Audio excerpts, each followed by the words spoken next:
Hello everyone, welcome back to my channel. आज हम देखेंगे रिटायरमेंट और डेथ ऑफ ए पार्टनर वाले चैप्टर के कुछ बेसिक कंसेप्ट। तो सबसे पहले है कि रिटायरमेंट होता क्या है। रिटायरमेंट मतलब एक पार्टनर, कोई भी पार्टनर जो हमारी फर्म में वर्क कर रहा है वो एक पर्टिकुलर एज के बाद या तो रिटायरमेंट हो जाती है उसकी, या फिर कोई पार्टनर वैसे ही फर्म को छोड़ के जाना चाहता है, फर्म से रिटायर होना चाहता है, तो वो चीज़ें रिटायरमेंट के अंदर आती हैं। जब भी कोई पार्टनर रिटायर होता है अपनी इच्छा से, अगर वो वॉलेंट्री रिटायरमेंट है यानी कि वो अपनी इच्छा से रिटायर हो रहा है, तो उसके लिए पार्टनर को पहले ही एक एडवांस में नोटिस प्रोवाइड करना होता है अदर पार्टनर्स को, ताकि उसे सभी पार्टनर्स को पता चल जाए कि ये वाला पार्टनर जो है वो फर्म को छोड़कर जा रहा है।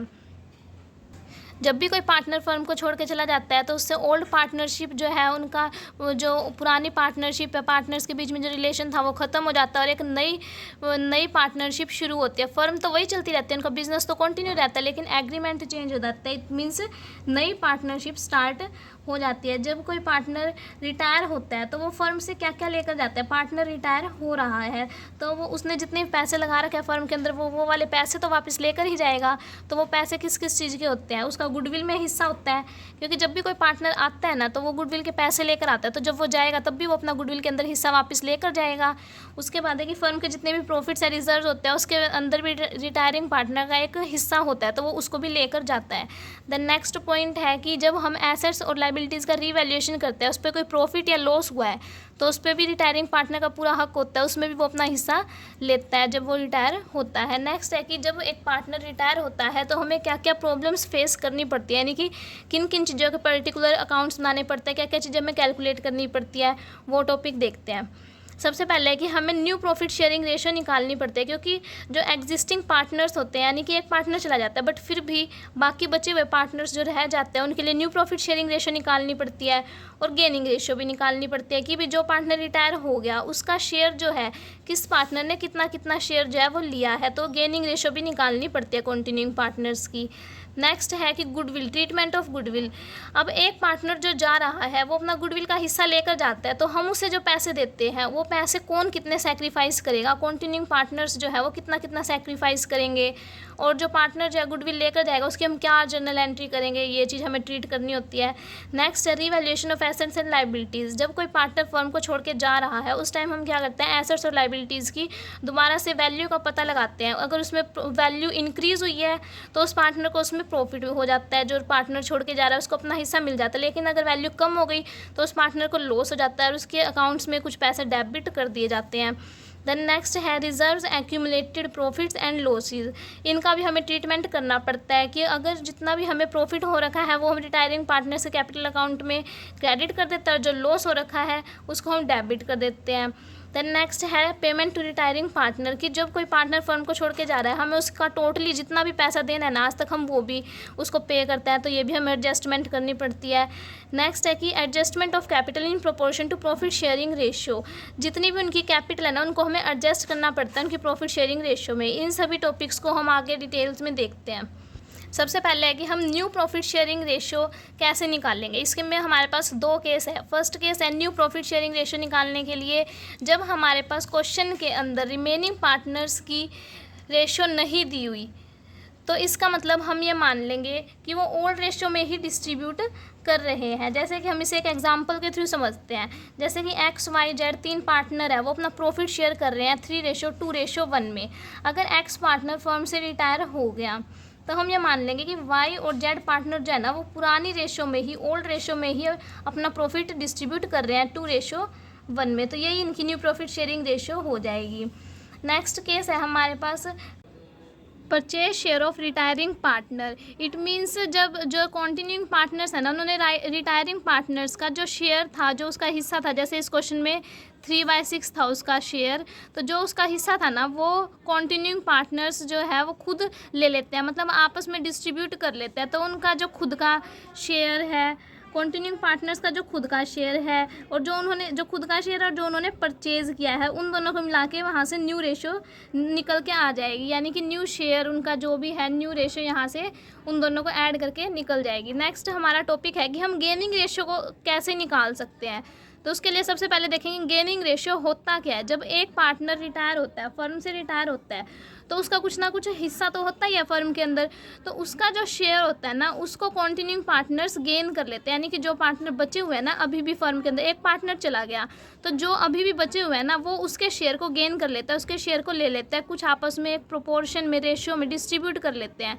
वो क्या होती है, उनकी गेनिंग रेशियो होती है, जितना उन्होंने लिया है तो उनका रेशियो ऑफ शेयर इंक्रीजेज, यानी कि जो कंटिन्यूइंग पार्टनर्स होते हैं ना उनका शेयर इंक्रीज हो जाता है, तो वो उनकी गेनिंग रेशियो होती है। तो गेनिंग रेशियो हम कैसे निकालते हैं वो देखेंगे। सबसे पहले इसमें फर्स्ट केस है हमारे पास, जैसे कि 3 पार्टनर है ए बी सी, वो अपना प्रॉफिट डिस्ट्रीब्यूट करते हैं 5:3:2 में।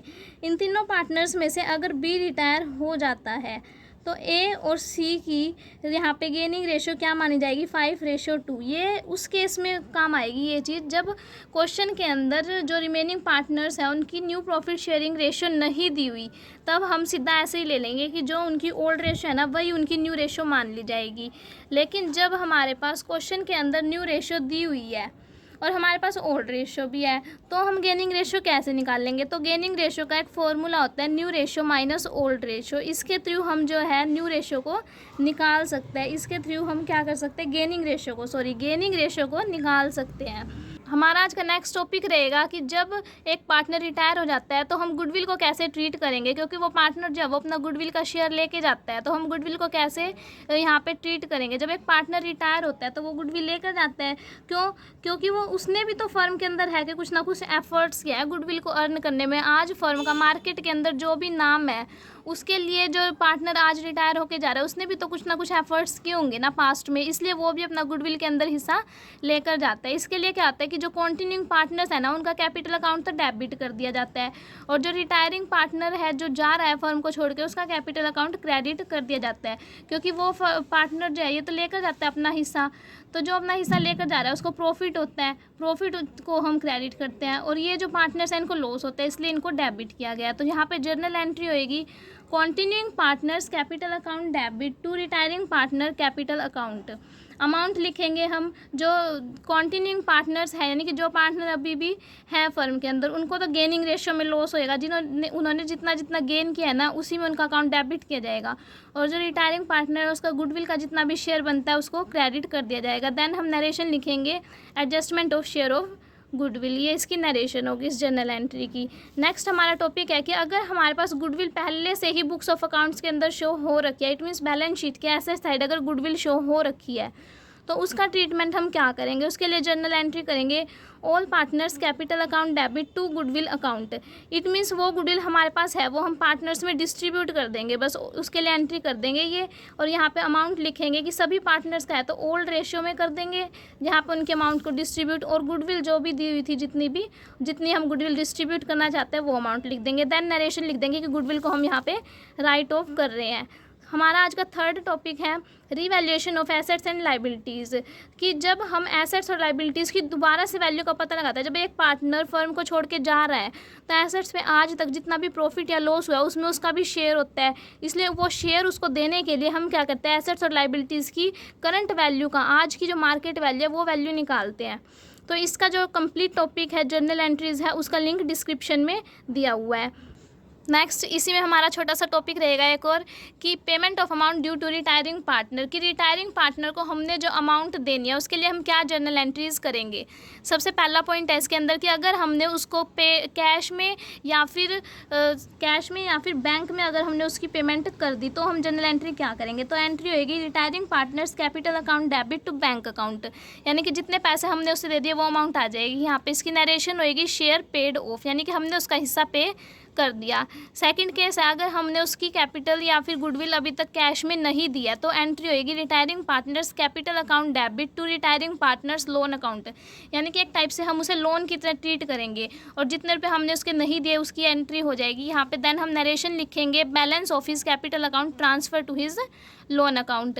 फिर जो हमने उसके लोन अकाउंट में अमाउंट ट्रांसफ़र किया है उसको हम कैसे ट्रीट करेंगे कि उस पर 6% इंटरेस्ट ऑन लोन हमें पे करना पड़ेगा क्योंकि हमने टाइमली उसके पैसे नहीं दिए। या फिर वो ये भी ऑप्शन रख सकता है कि फ्यूचर में उसके जितने पैसे लगे हुए ना फर्म के अंदर अभी भी उस पर जितना भी प्रॉफिट अर्न किया ना उसमें उसका भी शेयर होएगा। वो अपना शेयर भी मांग सकता है प्रॉफिट में। ये 2 केस होते हैं रिटायरिंग पार्टनर के पास, अगर उसके पैसे हमने टाइम पे नहीं किए तो। नेक्स्ट हमारा आज का 4th टॉपिक रहेगा accounting treatment of reserves and accumulated profits. ये टॉपिक भी मैं पहले ही डिस्कस कर चुकी हूँ, तो इसका लिंक मैं डिस्क्रिप्शन में दे दूँगी। नेक्स्ट इस चैप्टर का बिल्कुल छोटा सा टॉपिक है, वो आज का हमारा लास्ट टॉपिक रहेगा।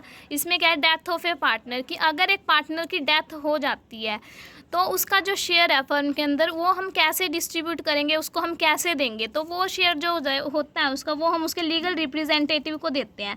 तो उसको हम कैलकुलेट कैसे करते हैं, नॉर्मली सोचे तो हम ना उसको नॉर्मली कैलकुलेट करते हैं, जैसे हम एक पार्टनर को दे रहे होते हैं ना, वैसे ही हम उसके लीगल रिप्रेजेंटेटिव को देते हैं।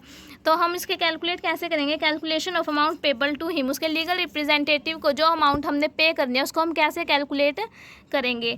सबसे पहले उसका जितना भी कैपिटल अकाउंट के अंदर उसने मतलब फर्म के अंदर जितनी भी कैपिटल लगाई थी ना, उसका वो अमाउंट क्रेडिट कर दिया जाएगा। नेक्स्ट है कि गुडविल, उसका गुडविल के अंदर जितना भी शेयर है ना पार्टनर का आज तक का, वो हम उसके कैपिटल अकाउंट में क्रेडिट कर देते हैं। देन है रीवैल्यूएशन पे, उसको जितना भी प्रॉफिट हुआ है वो उसके कैपिटल अकाउंट में क्रेडिट कर दिया जाता है। Next is interest on capital, जो उसकी इंटरेस्ट ऑन कैपिटल बनती है, क्योंकि उसने फर्म के अंदर पैसा लगाया था, उस पर फर्म जो इंटरेस्ट अगर पे करती है, अगर पार्टनरशिप डीड के अंदर दिया हुआ है, तो वो इंटरेस्ट ऑन कैपिटल भी उसकी कैपिटल अकाउंट के अंदर क्रेडिट कर दिया जाएगा। Next point is undistributed profits and reserves, यानी कि अगर फर्म को कुछ प्रॉफिट हो रखा है और वो उसने अभी तक डिस्ट्रीब्यूट नहीं किया, तो रिटायरिंग पार्टनर का या फिर जिस पार्टनर की डेथ हो गई उसका जितना भी प्रॉफिट बनता है, प्रॉफिट के अंदर शेयर बनता है, वो उसके कैपिटल अकाउंट में क्रेडिट कर दिया जाएगा।